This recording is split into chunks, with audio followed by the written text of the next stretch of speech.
হ্যাঁ, তোমার নাম কি? এদিকে এদিকে এদিকে এদিকে তোমার নাম কি? তোমার আব্বুর নাম কি? দর্শক, যে ছেলেটিকে দেখতে পাচ্ছেন আসলে এই ছেলেটি মূলত প্রতিবন্ধী এবং খুব সৎ। আমি জানতে পারলাম অনেক লোকের কাছে জিজ্ঞাসাবাদ করে। তার প্রমাণ এই যে দেখেন, ওর কাছে 3-4টা মোবাইল ওর কাছে দিয়ে ওই ছেলেরা ফুটবল খেলতে গিয়েছে, কিন্তু এখানে আরও ভালো ভালো লোক আছে কিন্তু তাদের কাছে দেয় নাই। তা আমি সবার কাছে জানতে পারলাম যে ছেলেটা আসলেই খুব সৎ, এবং আমি তাকে 100 টাকা দিলাম। 100 টাকা অনেক জোরাজুরি করে সাধলাম, কিন্তু সে আমার 100 টাকা গ্রহণ করলো না, সে 100 টাকা নিল না।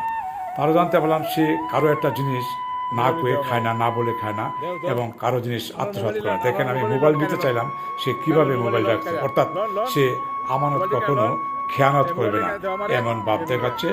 আমি ওকে অনেক চেষ্টা করলাম 100 টাকা দেওয়ার জন্য, তুমি 100 টাকা নেও, কিন্তু সে কোনো ক্রমে আমার কাছে টাকা নিল না। আমি ওকে দুইবার করে টাকা সাচ্ছি, অন্তর থেকে সাচ্ছি, কিন্তু দেখেন সে হাত দিয়ে না করলেও সে টাকা নেবে না, সে নাকি কারো টাকা নেয় না। তা প্রিয় বন্ধুরা, এই ছেলেটির জন্য আপনারা সকলে দোয়া করবেন।